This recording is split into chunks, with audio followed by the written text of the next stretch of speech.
Hey everybody, this is Tony Justice. Got a day off from out on the road and was able to go do a little fishing today. We caught a few crappie. As you can see, we've already cleaned a few here. We didn't kill them today by no means, but we caught a few. And for those of you who maybe have never cleaned a fish yourself, I thought it would be cool to show you how to, or how at least I fillet them to where you can eat them with no bones in them.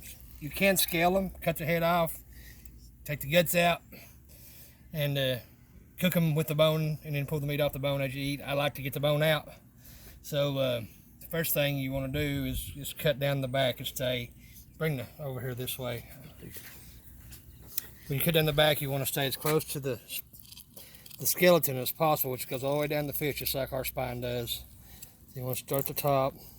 It's kind of tough getting your knife in there at first. And you control your angle this way by doing your knife this way, not up and down, because that'll mess you up. So you want to make sure you're feeling that bone all the way down through there. But you don't want to cut through the skeleton because that makes a little bit harder job out of it. And we'll go all the way back to the tail.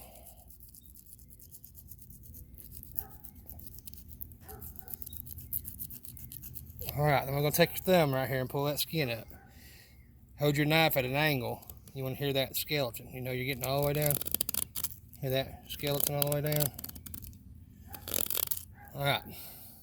Now right here is called a dorsal fin. You're going to get your knife on your dorsal fin and tilt your knife at about a 45 and cut down. Make sure you're cutting all the way across to the nose of your knife too. And you're just going to start pulling back. Now this first cut right here is the hardest part because you're cutting through that rib cage. This rib cage will run like this. And we'll cut it out once we get the fillet laid back. You hear it kind of cutting through there. Now it's through. Now it'll go through there like butter. And you just keep tilting this way to control your, and you want to make sure you're kind of feeling that bone. When it gets real easy, you want to tilt it forward. When it gets a little too hard, tip it up a little bit. So what you're doing is just going right along that skeleton of that fish, and you're getting all the meat off of it that you can get off of it.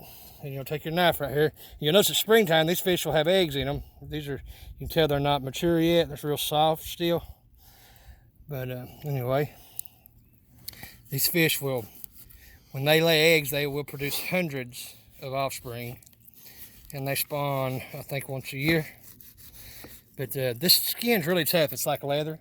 So you really want to turn your knife blade. See how that's getting all that meat off there? And this saves you from taking, you know, all this time to do this and try to get all those scales off, which I think is a terrible pain.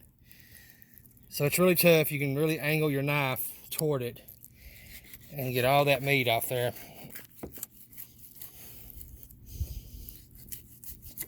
There we go. And flip this back over. See all that meat cleaned off that skin? And there's your fillet. Now remember the skeleton, it's a rib cage I was telling you about that ran right through this area. This is it right here. This area, that's where all its innards lay at out there. So you want to cut that out. And you'll feel them bones right there. You can feel them. They'll poke your finger. You want to lay your knife as close as you can get to it and then angle it. And go down. And just follow those bones, those ends of those bones. They only go so far. They don't go all the way up in here. Keep turning your fish, and you come right here. And if you're real picky about getting every bit of meat off of it, you can come right here and cut this V and get that meat right there. So it just depends on how many fish you got to clean if you feel like taking the time to do that. And then turn your water on. Make sure you take your thumb and get all that blood that you can off of that meat. And then what you want to do is get you a bowl of salt water and put some ice in it and let this meat sit in it for about an hour. It'll draw any blood that's left in there, like right there. It'll draw most of that out. Some of that's just color. It's not all blood. And there you have some of the best eating that you will ever enjoy right there. And then we'll just flip it over and do the other side real quick. Of course you want to throw your scraps away. One more time, if I have to get on this side of me. Same thing, you're just doing it all backwards. Unless you're left-handed, You can turn around and use your left hand, which I would hate to see what this fish would look like if I tried that. Only thing I do left-handed is right. Everything else I do right-handed, so. Right down the back, make sure you can feel that bone down through there. Keep cutting. Just take your time, don't get in no hurry. This takes a while. My son, he's filming, and he's in the process of learning how to do this. And the main thing is when you're first starting, if you'll just take your time, always make sure you feel that bone.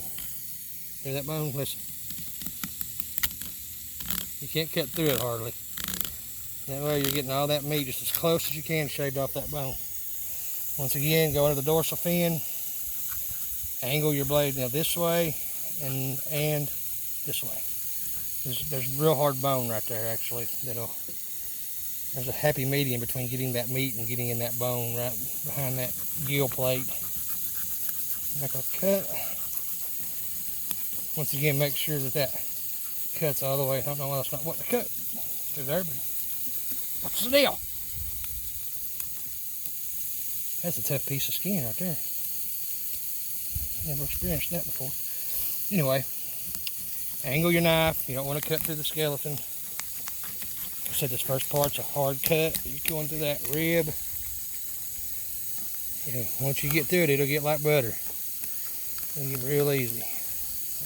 Right there it is. At that point, you just come all the way back to the tail.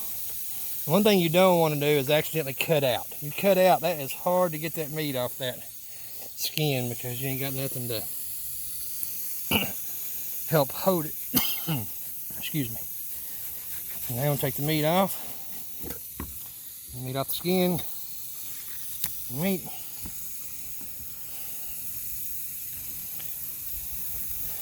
I got a little close to it. I got a bone in there. I feel it.